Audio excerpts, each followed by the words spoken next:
fiery horse with the speed of light, a cloud of dust, and a hearty hi-yo silver, the Lone Ranger.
With his faithful Indian companion Tonto, the daring and resourceful masked rider of the plains led the fight for law and order in the early western United States.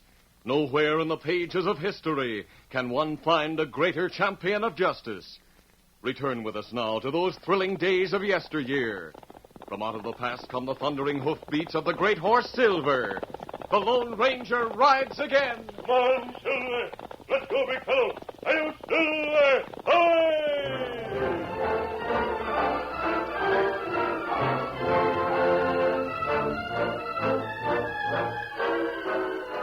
Dan Reed, the 14-year-old nephew of the Lone Ranger, and the Indian named Tonto had camped near the town of Parmalee.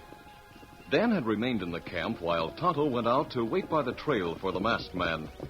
It was late afternoon when the Indian returned. Oh, Scout, oh, fella. Oh, fella. There was a smile of approval on Tonto's face when he saw that Dan had kept busy during his absence. Easy, Scout. Easy, fella. Well, that's good, Dan. You get good stock firewood. Oh, I didn't have much else to do, Tonto. I thought I might as well get some wood cut. Oh, What's the matter? You cut this wood? This is not good. Oh, I didn't cut that. It's green. Yes, I thought it was. I found a place some yards from here where someone had cut down a few saplings. There were some short chunks lying around, so I thought I might as well bring them in. Oh, ex-dull, bad cut. Tonto, you're just stalling to make me ask questions. What happened when you were in Parmalee? Did you find out anything? Well, tell me, what did you learn? When is the Lone Ranger going to join us, and why is he coming here? A Parmalee sheriff named Jim Burley. Jim Burley? Yes, I remember hearing the Lone Ranger speak of him. Oh, Jim Burley got plenty trouble. Crooks? Feller in town named Sterling.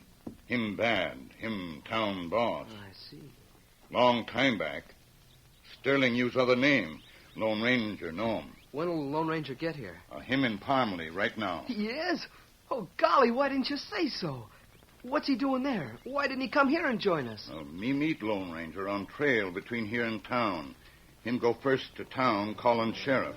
By and by, him come here.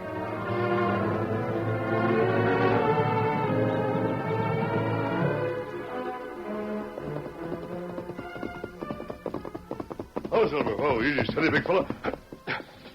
The Lone Ranger had dismounted in front of the small white cottage at the edge of town, the home of Sheriff Burley and his wife. In response to his rap, the door swung open. Yes? You're masked. Mrs. Burley, I'm one of your husband's friends. You're masked, and that's bad enough if anyone sees you here. I stopped at the sheriff's office, and it was locked. That's why I came here. I've got to see Jim Burley right away. Oh, my sakes. There's Gabby Garner looking this way. Hurry, step inside. Very well. Go right in. Let me watch him a minute. Oh, dear, worse all the time. Gabby's gone away on the run like he had something to tell. He probably saw the mask. Oh, where's Jim? He's not here. You'll have to go see Hank Yates, the deputy. No, Mrs. Burley. I must see the sheriff himself. I can't tell you. Mrs. Burley, I really need your confidence. I've got to convince you that I'm here to help your husband. I don't know if he's ever told you about a man who uses a silver bullet as a mark of identification. A silver bullet? Like this. Yes. Jim has a bullet like this. He's treasured it for years. I gave it to him. You're crying. I've been almost beside myself with worry. There was no one I could talk to, no one I could trust. Well, perhaps I can help. My husband disappeared a week ago. Disappeared? Yes, he went out, expecting to return with evidence that would expose him. The biggest crook in town. He didn't come back. He hoped to get evidence to expose a man named Sterling. You know? Yes. Oh, the way Sterling runs this town, he just about owns everyone heart and soul. He's all crook and a yard wide, but no one can jail him. He keeps the law on his side. Yes, stealing and robbing, dragging people into court of law for every little thing, bribing. He didn't bribe Jim. Jim Burley couldn't be bribed. I know he couldn't, but everyone says he was. What do you mean? Everyone thought Jim had already gotten evidence that would jail Rod Sterling. When Jim didn't come back, people started saying that Sterling had bribed him to stay away. Is there any basis for such a charge? The day after Jim left here, someone put $1,000 into the bank in Jim's name. Oh? The next day, a man came here saying Jim had sent him for some clothes and things that he needed. I packed Jim's things, never suspecting anything was wrong. Of course not. The man was seen leaving with Jim's bag, and that started talk. When it was found that Jim's personal things had all been cleaned out of his office, it looked even more suspicious. I see. Then it came out that Rod Sterling had drawn $10,000 from his bank account on the same day that $1,000 was deposited for Jim. Everyone claims Jim took a bribe of $9,000 cash and had $1,000 left in the bank for me to use. So they think Jim Burley was bribed to stay away. Yes. Oh, my sakes. There's a crowd coming here. It's Gabby Garner's work. Thanks for what you've told me. You've got to hurry before they get here. They'll likely think you're in cahoots with Jim. Mrs. Burley, I am in cahoots with Jim. There he is! Come on! Hurry! Get to your horse! Hey, you hold there! We want to talk to you!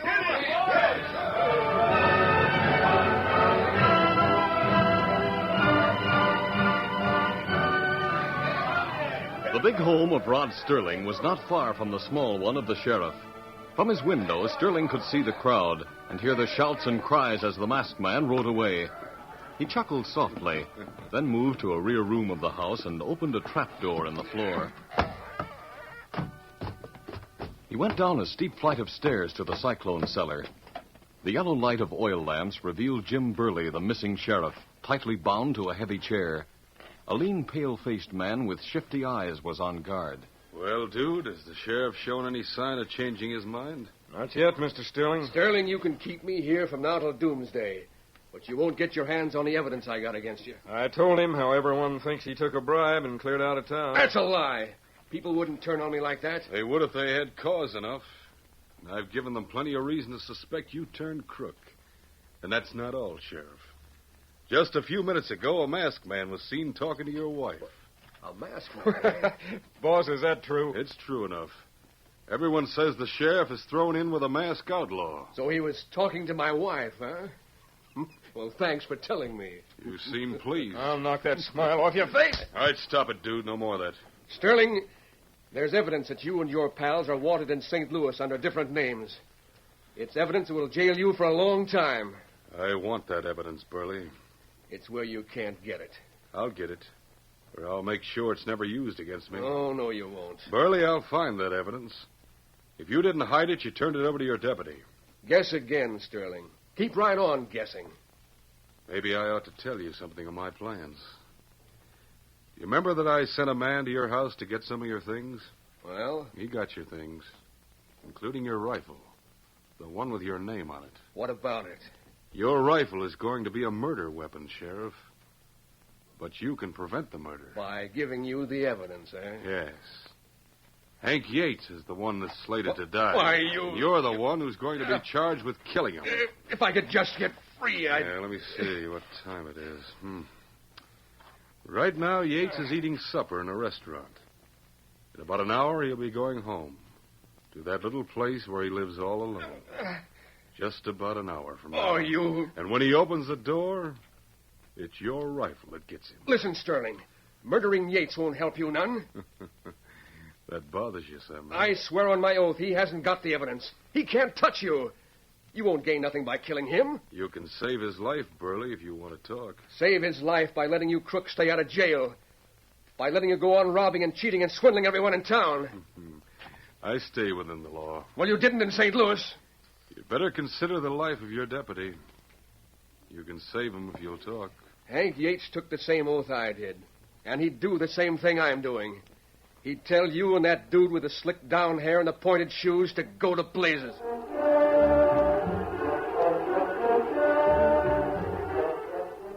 Hank Yates finished his leisurely supper in the restaurant, then walked slowly to the cabin where he lived alone. As he opened the door, there was a rifle shot.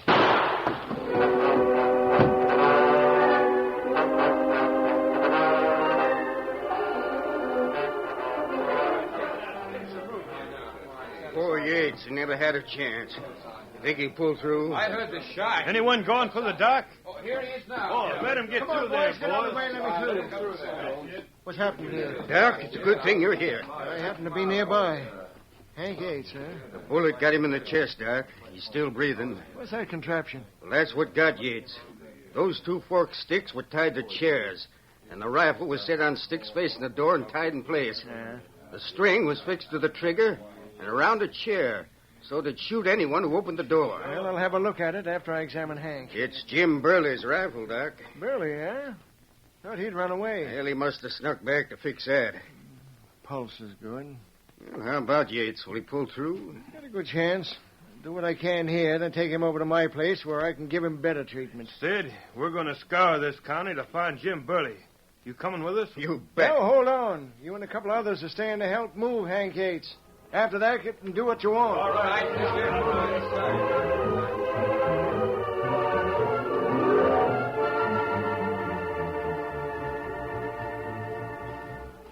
Hank Yates was well liked by everyone in town. The cold-blooded attempt to kill him stirred up resentment and inspired a manhunt such as Parmalee had never seen. Nearly every man in town was organized, and a house-to-house search was gotten underway. Word of this reached Rod Sterling, and he hurried to the cyclone cellar to discuss a change in plans with Dude. Dude, they're searching every house in town. I didn't suspect the shooting of Hank Yates would stir up so much excitement. What will you say when they find me here? You're a prisoner, huh, Sterling? You shut up. You're not going to let him search your place, are you, boss? Yeah, if they're searching every other house, I can't very well refuse. Well, what are you going to do? Dude, we'll let the mob find this Lawman. Call in a couple of the boys and take him to the old shed next door. And leave him there to be found? He's to be found there, but you're not to leave him. I want you and about 4 of our friends in that shed with Burley when a searcher comes looking for him. And let Burley tell where he's been for the past week? Of course not. Just before Burley's found, you men will slug him. Knock him out, then cut the ropes and take them off. Make believe you just got there and discovered his hiding place. Well, then what? You and the boys with you drag the sheriff out of the shed and hang him. Now, hold on, boss. The whole town takes part in a necktie party. That's one thing. But for just 4 or 5 of us to do There'll it... be no trouble about it, I'll guarantee that. The whole town will be in favor of what you do. How does that plan sound to you, Sheriff Burley? Sterling, you're a scheming polecat. You'll have to admit the scheme's a good one. All right, dude. You get going before one of the manhunters gets to this house.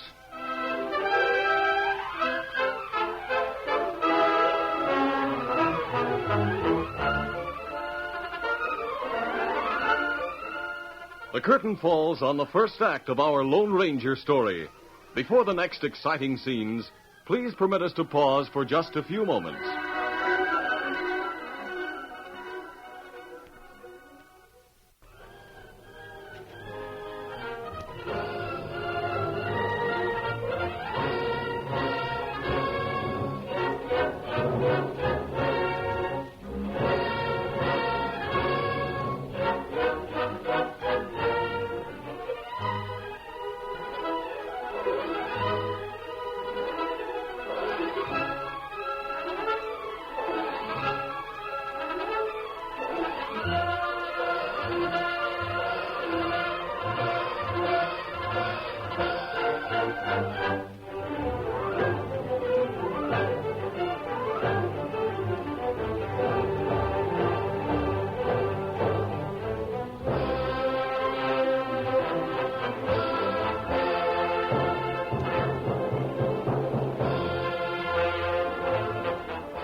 Now to continue our story.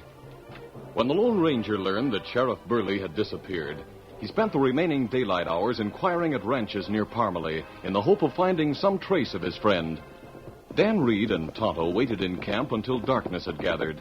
Then they rode into town and dismounted. They noticed an unusual amount of activity in the community and soon learned that the men were conducting a house-to-house search for the sheriff, who was suspected of setting a trap for his deputy.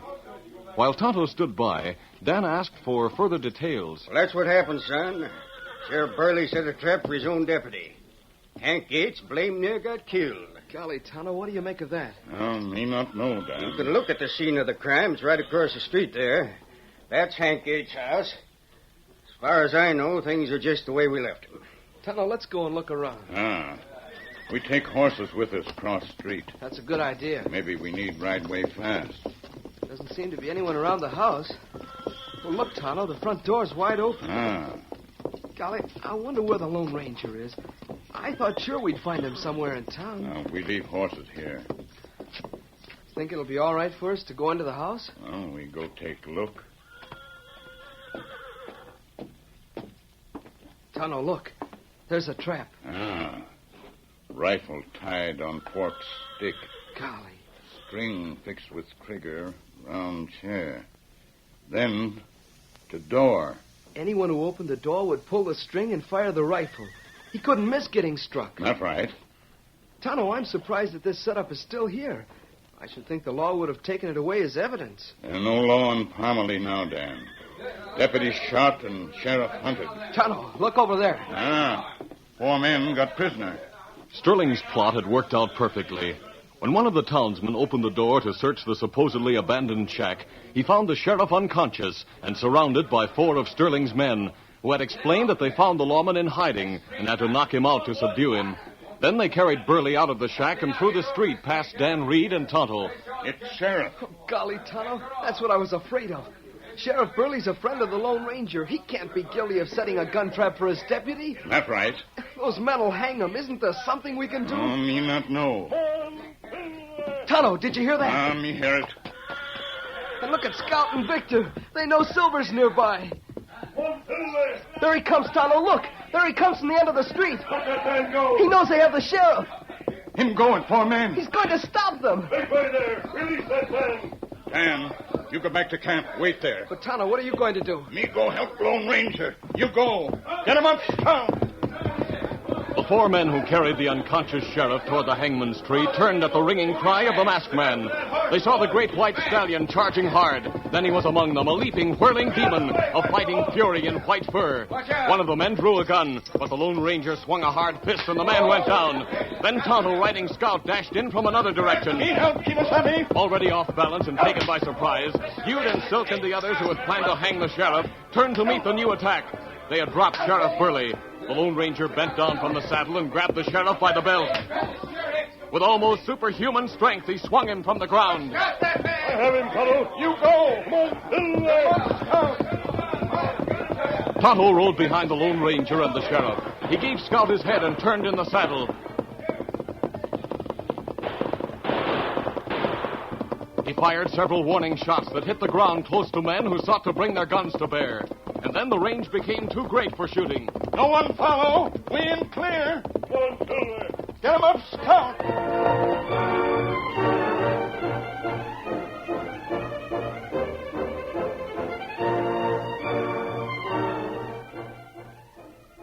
In camp, while Tonto bathed the wounds and bruises the lawman had sustained, the Lone Ranger told what he had learned in Parmalee and at the ranches surrounding the community.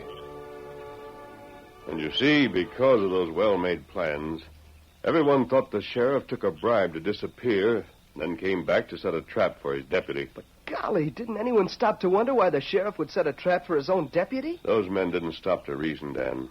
They would realize that Sheriff Burley wouldn't set a trap and use his own rifle with his own name on it. Did you see that trap? No, I was out of town when Yates got hit. Anyone with half an eye could tell that Sheriff Burley hadn't fixed that trap. How's that? Well, the sheriff's been in this country for a long time. He knows how to use an axe and a knife. The wood that was used to hold the rifle was fixed by a tenderfoot. It was? Oh, sure. And it must have been cut with a mighty dull axe. The wood looked almost as if it had been chewed. It was just like the saplings I found today. Saplings? Oh, yes, sir. There's a place right near here, just a few yards away, where some tenderfoot would... Golly! I'll bet that's where the forked sticks came from. It's the same kind of wood. Dan, do you mean to say that the wood for the rifle trap came from nearby? Well, right over there. Bring a torch from the fire and show me that place. This ground holds footprints.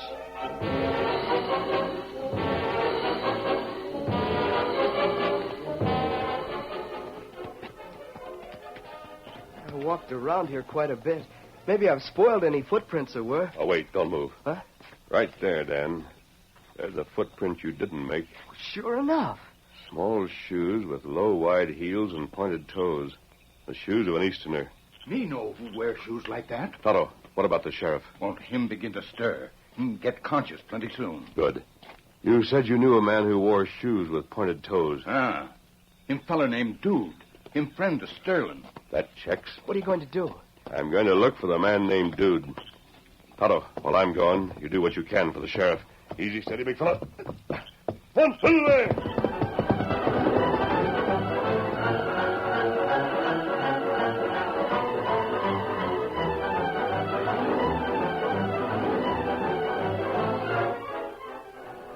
Rod Sterling was in his home with two of his henchmen, Dude and Silk.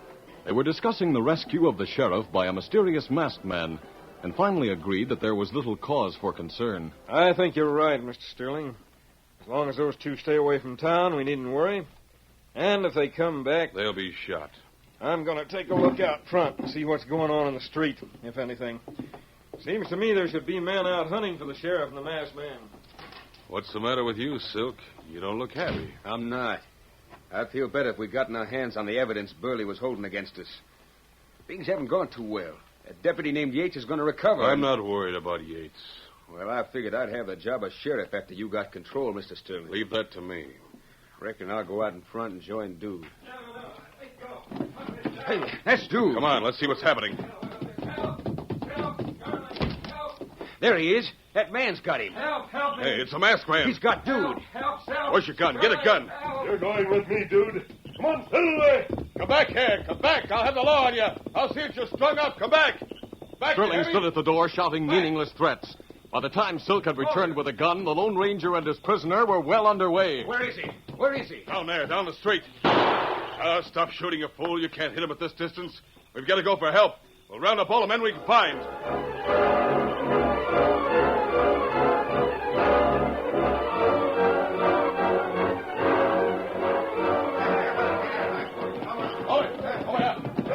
Men in the cafes on both sides of the street rushed out as Sterling and Silk sounded the alarm. It's a masked man. He's captured Dude. He's in cahoots with the crooked sheriff. He's the one who took the sheriff away from us. Get your horse. We'll go after him. Come on, boys.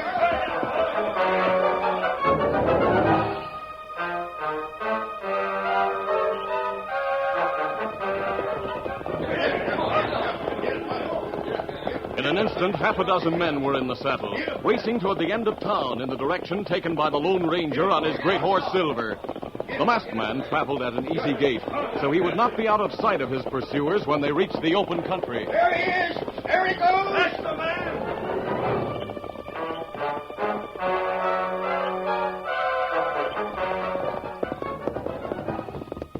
The Lone Ranger kept within sight of the townsmen across the open country to the woods. Then he increased his speed to reach the camp in time to make hurried plans in which Dude figured prominently.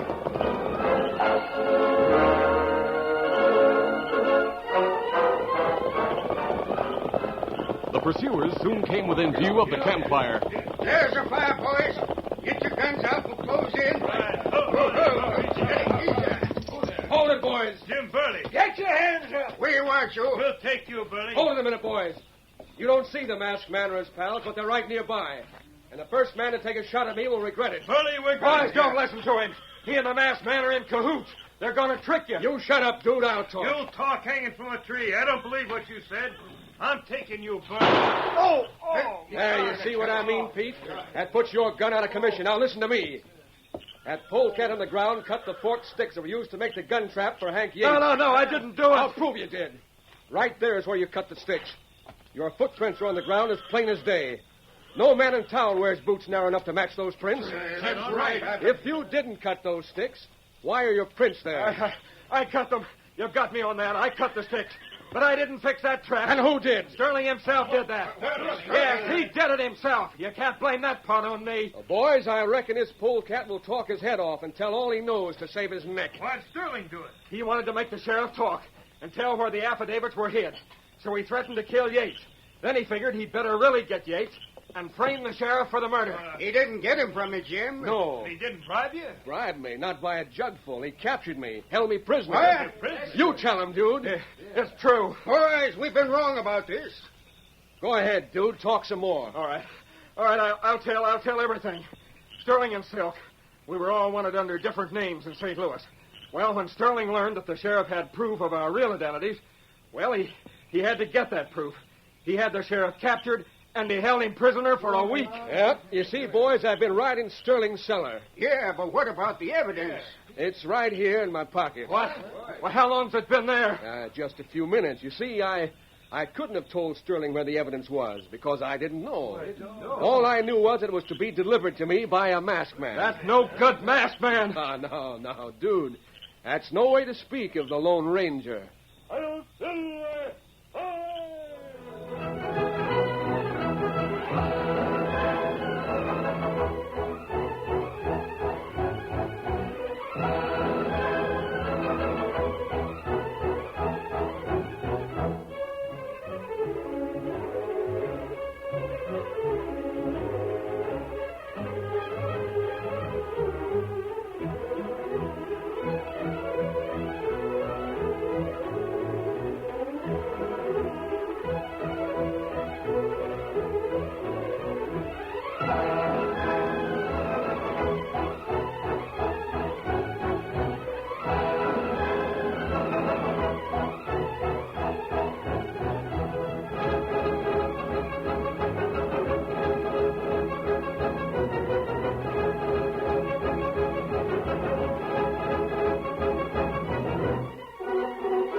This is a feature of the Lone Ranger Incorporated, created and produced by George W. Trendle and directed by Fred Flowerday.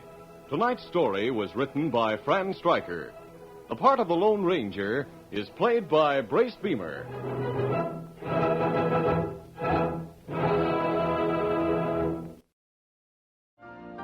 You've been listening to the OTR Gold Network. Find more classic radio at otrgold.com.